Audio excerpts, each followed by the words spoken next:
Alright, so the gentleman's house who I'm staying with, he's got Netflix. It's pretty early in the morning, and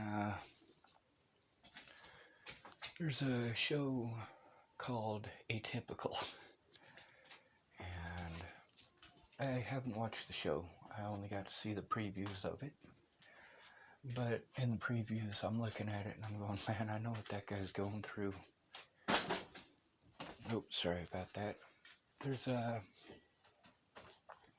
couple parts of it that stick out in my mind. One of them is one of his friends takes him to a strip club, calls it Poon City. I don't get that. Jamie Curtis and Amanda Ingelein, they took me to the strip club that Amanda Ingelein worked at, and you can ask them. That didn't go over too good. But also, there's a lot of women that people had to tell me that they were interested in me. Like Jamie Curtis, I had no fucking idea.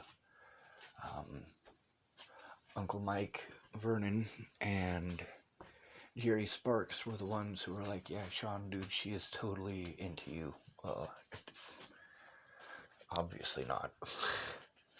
At the time, possibly, but then there's other women who hit on me in my lifetime I had no clue about, some of them not until recently. I had no idea that Amanda Payne had a crush on me until two people here in Chapel recently told me that. They said, you know, Sean, I was trying to get with Amanda Payne, and she was all about you. I thought, well, I don't get hints. You have to tell me straight up. I've told Amanda Ingelein that. I've told Jamie Curtis that. I've told nearly every woman I know that, yeah, if you're interested in me, you gotta tell me straight up. I'm not gonna get it if you don't. And the thing about Atypical, it seems to be centered around dating. And the guy's sitting at the table with his parents, and he says something about his parents want him to find somebody to have sex with. I think Jamie Curtis said it best when she said, don't try to date someone you're not willing to have sex with. That's what dating all comes down to. That's the difference between being with someone and not being with someone. It all comes down to the sex. No matter what emotions, no matter what any of the rest of that glorious bullshit that you want to put in there, it all comes down to human nature. The nature of the beast. We're all animals. All of us. We feel the urge to reproduce, to procreate. The same as lizards, the same as birds, the same as primates, same as canines, same as bovine. For me, I was traumatized by sex before I ever had sex. I got to hear stories in the institutions from hundreds of little girls who had been molested by their parents, or their brothers, or their uncles, or their grandfathers. There's people recently that I recorded. Of course, they didn't know they were being recorded, but those recordings include the people who molested them and how badly it fucked their heads up. It was this experience growing up in the system as a child that made me want to save people, to want to rescue them, to want to protect them from those people. And most of the time it is family. If you guys notice, I never actually harmed Alicia Bollinger or put her at risk. Her family sure did. Her mother did. Her father did. Her father, even recently, in October. See, I got on a bus in Virginia on the 18th of October to go to South Dakota. And the day I got to South Dakota, Bobby Forrest let me know that Alicia Bollinger was missing. And I tell you, I am very, very angry with Alicia Bollinger. I am so pissed off. 3 years. And she should have come forward. She could have come forward. Instead, she hid behind others to do her dirty work. Alicia Bollinger is a monster. She's a monster worse than the father who raped. She's a monster worse than the mother who neglected. Because she would allow an innocent man to be harmed while the guilty walk free. If you guys notice, I don't mess with drugs. Marijuana, is that a drug or is it an herb? It's a healing herb. Used in moderation, well, it can save a lot of lives. These medications that we try to force into people are gross. Autism doesn't hurt anyone. Tourette's syndrome doesn't hurt anyone. The guy that I'm staying with, he's been on antidepressants, and you know what he said about them? They make him angry. He just hates. And then there's the mood stabilizers that they gave him, and they rob him of any motivation to do anything. So he's just hateful and sits on the couch. So he doesn't take them. They have adverse effects on me as well.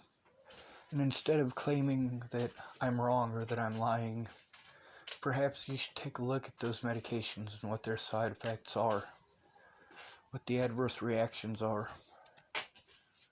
I want my life to end for a reason, but instead of punishing me for wanting my life to end, find out why.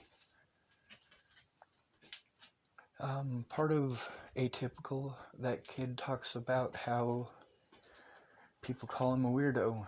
You know, I've dealt with that my whole life. Because I don't understand you, I'm a weirdo, and I must be punished until I understand you people. No, I don't understand you people. I don't understand why you're cruel.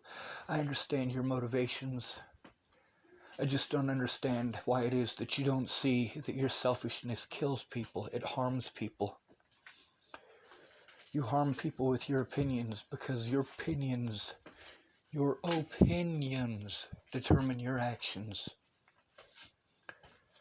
Only in part, however, your environment has a lot to do with your opinions, the environment that you grew up in. I didn't grow up with accepting parents. I didn't grow up with parents at all. My parents cared more about cocaine than their own children. My older brother, Eric, I got to spend more time with him than anyone else in my family. He chose drugs over family as well.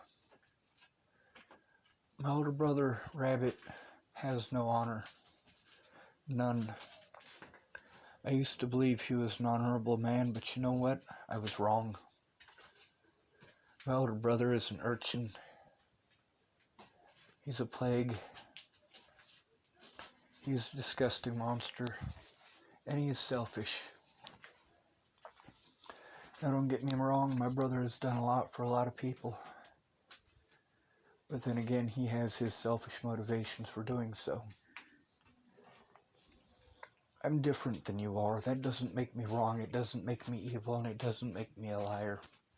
Just because somebody else tells a different story than I do doesn't mean that I'm the one who's lying and they're the ones telling the truth.